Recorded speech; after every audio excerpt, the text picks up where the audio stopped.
ओम नमो नारायण। और आप सब कैसे हैं?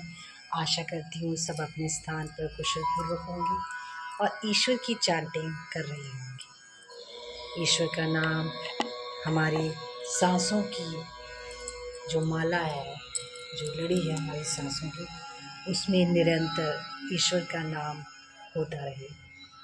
हमारी ज़ुबान पे ईश्वर की चैंटिंग होती रहे। इसी से हमारा मन जो है वो पवित्र होगा।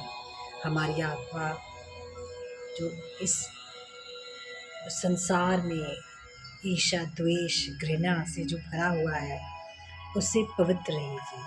हमें ईश्वर की चैंटिंग करते रहनी चाहिए। और यही हमारे जो गुरुजन, हमारे जो पूर्वज हैं, उन्होंने हमें यही शिक्षा दी है कि ईश्वर की चैंटिंग होती है। आज जो विषय मैं लेकर आई हूँ, जैसे आपको पता है कि मुझे जो कथा अच्छी लगती है मैं आपके लोगों के समक्ष ले आती हूँ। आज मैंने कथा एक बड़ी अच्छी सुनी थी। बड़े दिन से सोचा था कि कथा तो बड़ी महीना पहले सुनी थी, तो मैंने सोचा कि समय की बड़ी वो है कि समय नहीं मिल पा रहा था कि आज मैंने सोचा कि आज मैं आप लोगों के समक्ष, कितनी अच्छी एक सीख है जो मनुष्य को अपने जीवन में लानी चाहिए और मेरे माध्यम से आपको भी कुछ सीखने को मिलेगा। तो बताइएगा कि कैसी लगी। तो अब जैसे आपको पता है कि मनुष्य जीवन में भाव पे है। हर मनुष्य का पास अलग अलग भाव है। किसी के पास घृणा का भाव है, द्वेष का, ईर्ष्या का, ममता का, अलग अलग एक क्वांटिटी होती, परसेंटेज होती है ना मनुष्य की। हर किसी के पास अलग अलग क्वांटिटी है भाव की। आज जो विषय है वो है दया का भाव। एक दया का भाव आपके मनुष्य के बीच में ज़रूर होना चाहिए। एक समय की बात है, एक वो होता है, किसान होता है, बड़ा गरीब होता है, उसकी फसल ख़राब हो गई होती है, बड़ा गरीब होता है बेचारा, और वो सोचता है कि कहाँ जाऊँ। तो वो भीख मांगने लगता है, जाता है अपने गांव में बैठ जाता है और भीख मांग रहा होता है अपने परिवार का निर्वाह करने के लिए। तो पर लालची का स्वभाव उसका, लालच का भाव होता है उसमें बड़ा, तो वो भीख मांग रहा होता है कहीं से पैसे मिल जाए, मैं कुछ ये लूँगा वो। तो एक दिन श्री कृष्ण जी और अर्जुन जी उस ग्राम से जा रहे होते थे, उस गांव से। तो उन्हें अर्जुन की नज़र उस भिखारी पे पड़ती है कि इस बेचारे को भला कर देता हूँ। तो उन्होंने, उनके पास एक अशरफियों की एक गुत्थी होती है और वो उसको दे देती है। वो बड़ा प्रसन्न होता है, फिर उसको लालच का भाव आ जाता है कि मैं लूँगा, मैं गाय दूँगा, उसको जलाऊँगा।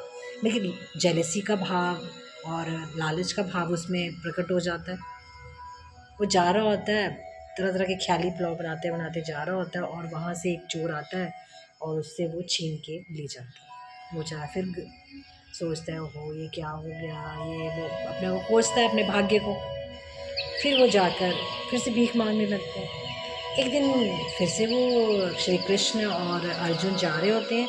फिर वो देखते हैं वो भिखारी ऐसे बैठा हुआ है। वो तो उसको तो मैंने अशरफियाँ दी थी, वो तो उसका कल्याण हो जाना चाहिए। फिर वो देखते हैं और देखते हैं कि भाई तुझे तो अशरफियाँ दी थी हमने, क्या हुआ? कहते नहीं, क्या करूँ, एक चोर आया तो ले गया मेरी अशरफियाँ। कि अच्छा, अब मैं एक हीरा देता हूँ, उसको संभाल के रखना। कहते हैं हाँ हाँ, अब मैं संभाल के रखूँगा।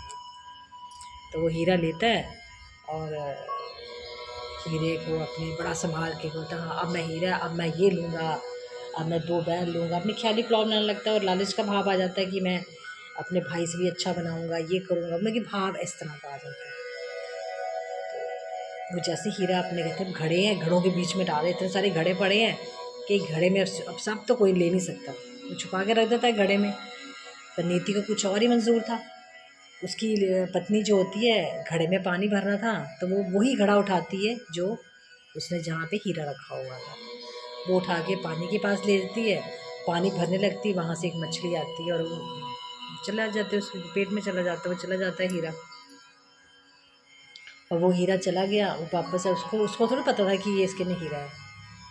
तब वो घर आता है, उसकी पत्नी को बोलता है कि वो घड़ा कहाँ चला गया? कहते वो मैं तो उसमें पानी भर के लाई हूँ। कहते ओहो, उसमें तो मेरा हीरा था। कहते अच्छा, आपने बताया नहीं। वो हीरा भी उसका चला जाता है। उसको बड़ा दुख होता है कि हाय मेरे को इतना मिला, बड़ा कष्ट हुआ उसको। फिर वो फिर से बेचारा भीख मांगने लगता है, गाँव में बैठ जाता है और भीख मांगने लगता है। तो वहाँ से फिर से अर्जुन और श्री कृष्ण जा रहे होते हैं, तो देखते हैं मैंने 2 बार दे दिया, अब कहते चल ये 2 पैसे पकड़, इससे तो कुछ बना ले, कुछ कर लेना।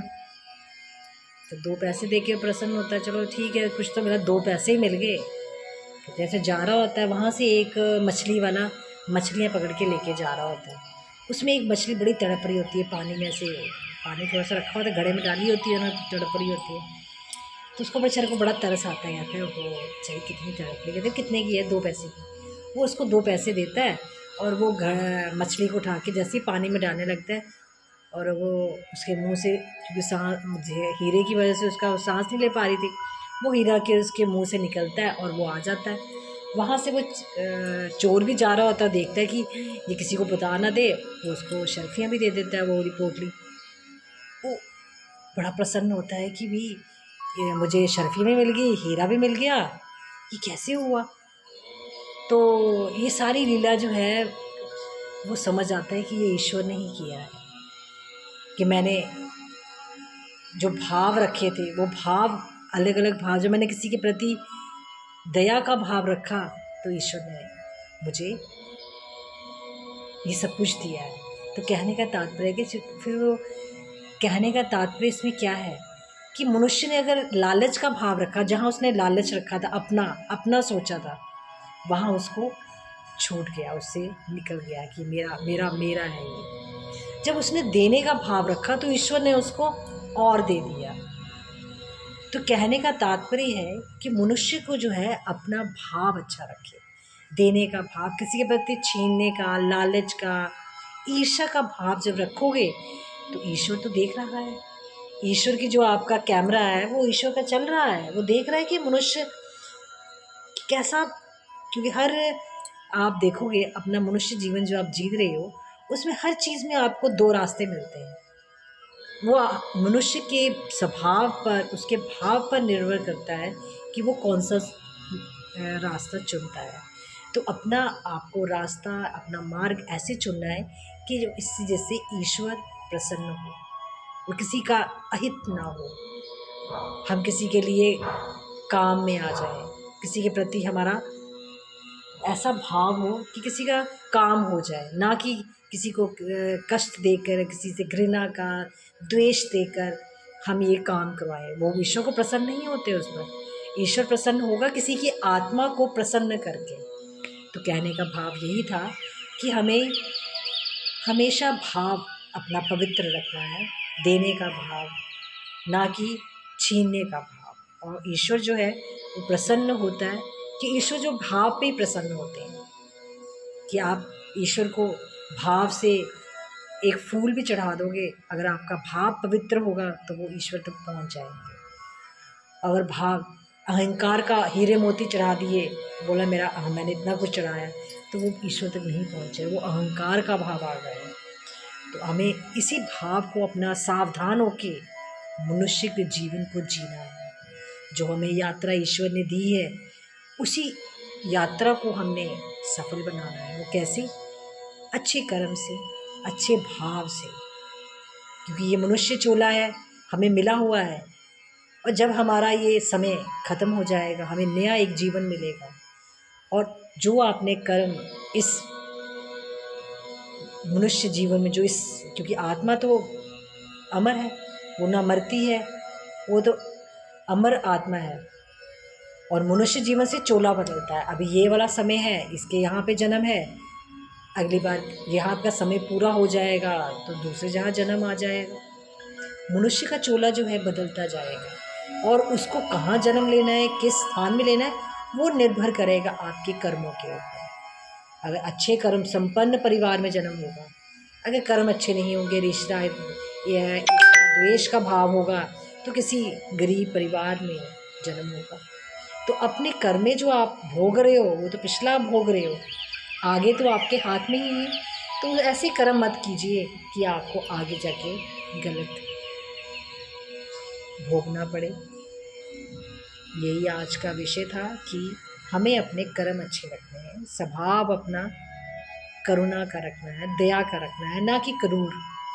आज के समाज में क्रूरता बड़ी फैली हुई है, हर कोई ईर्ष्या द्वेष का है, मैंने की है, मैं जो है, मैं शब्द जो है वो मनुष्य को ख़त्म करने का शब्द है। ईश्वर को सौंप दो, ईश्वर के प्रति आप जैसे ईश्वर चला रहा है आप चलते चलिए, वह ईश्वर की शरण में रहिए, राधे राधे बोलते रहिए, ओम नमो नारायण। सब प्रसन्न रहिए, खुश रहिए, हर किसी को खुश करने के लिए नहीं है, आप अपना सरल जीवन जिए, जितना हो सके ईश्वर की चांटिंग करते रहिए। ओम नमो नारायण।